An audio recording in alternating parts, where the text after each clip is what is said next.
Hello students, welcome back to my channel S exam prep. आज हम statement conclusion का part 2 start करेंगे, जिसमें हम आगे प्रीवियस क्वेश्चंस को पढ़ेंगे। तो शुरू करते हैं आज के पहले क्वेश्चन से। आज भी हम 5 क्वेश्चन करेंगे और सारे क्वेश्चन जो है बहुत ज़्यादा मेन और इम्पॉर्टेंट क्वेश्चन है और सारे क्वेश्चन प्रीवियस ईयर में आए हुए हैं।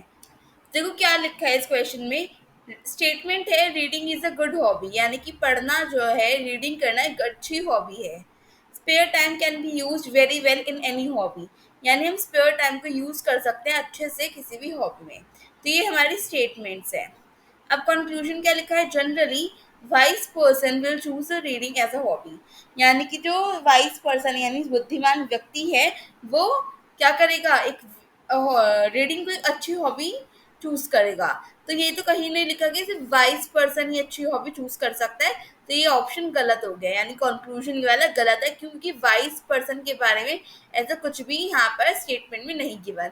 जरूरी थोड़ा है कि वाइज पर्सन ही क्या करेगा, चूज करेगा हॉबी को, रीडिंग, और कोई भी तो कर सकता है, राइट। तो इसीलिए ये वाला कंक्लूजन गलत है। नेक्स्ट क्या लिखा है, reading can be used as a hobby for using a spare time. तो हाँ, ये देखो सेकंड सेंटेंस में क्या लिखा है कि स्पेयर टाइम में हम क्या करना चाहिए, हॉबी यूज करनी चाहिए, और रीडिंग क्या है, गुड हॉबी है। तो हमारे यहाँ पे बिल्कुल सही लिखा है कि जो रीडिंग कैसी हॉबी है जो स्पेयर टाइम में यूज कर सकते। तो ये सेकंड कंक्लूजन जो है स्टेटमेंट से मैच कर रहा है, तो ओनली टू हमारा क्या हो गया, करेक्ट आंसर, यानी बी हमारा करेक्ट आंसर हो गया। ठीक है, देखो नेक्स्ट क्वेश्चन। देखो क्या लिखा है, इन कंक्लूजन जो होता है माइंड में क्या क्रिएट करते हैं, टेंशन, यानी कि अगर हमारे माइंड में इन कंक्लूजन है तो हमारे माइंड में क्या होगी, टेंशन क्रिएट होगी।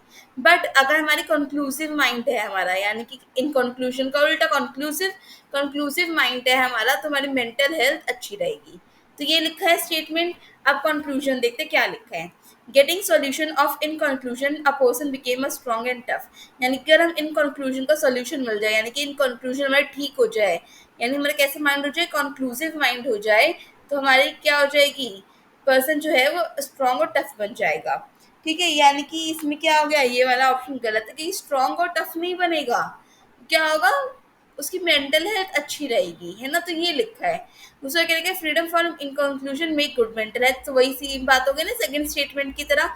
सेकंड स्टेटमेंट में क्या लिखा है कि अगर हमारा माइंड कंक्लूसिव रहेगा तो हमारी मेंटल हेल्थ अच्छी रहेगी, तो ये लिखा था ना।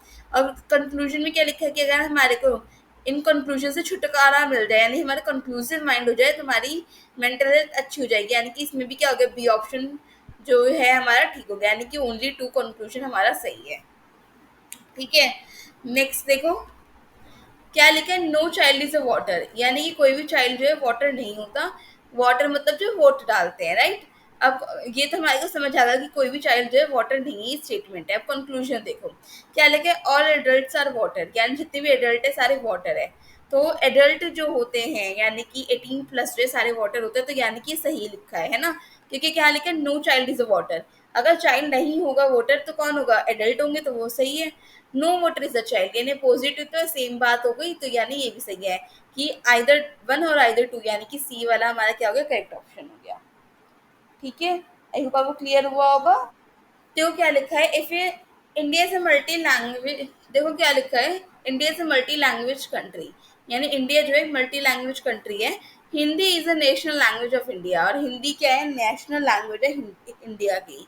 यानी कि इंडिया एक मल्टी लैंग्वेज कंट्री है और हिंदी यहाँ की नेशनल लैंग्वेज है। तो कंक्लूजन में क्या लिखा है, all Indian should learn multiple language, यानी जितने भी इंडियंस है उन्हें सबको मल्टीपल लैंग्वेज याद करने की जरूरत है, यानी करनी चाहिए। ठीक है, और आगे क्या लिखा है कि for being an Indian must be learn Hindi. अब देखो दोनों स्टेटमेंट गलत है।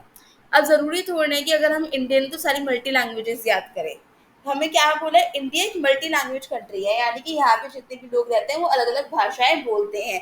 तो जरूरी थोड़ी है कि सारे इंडियंस को अलग अलग भाषा बोलनी जरूरी है, तो ये तो गलत हो गया। आप क्या लिखा है, हिंदी में नेशनल लैंग्वेज, यानी कि हिंदी में नेशनल लैंग्वेज है, सारे जितने भी डॉक्यूमेंट्स है सब हिंदी में है ना। तो देखो क्या लिखा है, for being Indian must learn Hindi. तो जरूरी थोड़ी ना कि अगर इंडियन है तो हिंदी लर्न करो। हम कोई भी लैंग्वेज याद कर सकते हैं, समझ सकते हैं। यहाँ पे जरूरी नहीं कि अगर हिंदी में नेशनल लैंग्वेज है तो हमें हिंदी याद करनी चाहिए। तो नाइदर वन नॉर टू वाला हमारा क्या होगा, करेक्ट हो गया, यानी कि डी हमारा करेक्ट ऑप्शन है।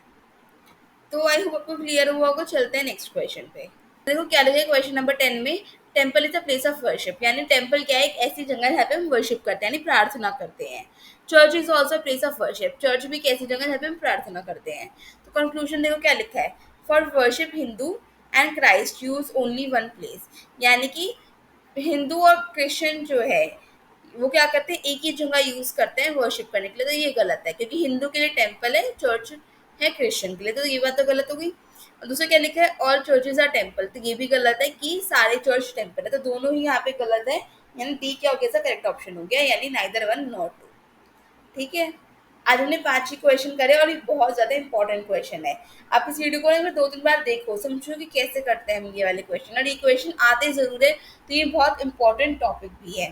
ठीक है, तो आज के लिए बस इतना ही। अगर आपको वीडियो अच्छी लगी तो प्लीज़ लाइक करना, कमेंट करना, शेयर करना अपने सारे दोस्तों के साथ, और सब्सक्राइब करना ना भूलना। Thanks for watching, bye.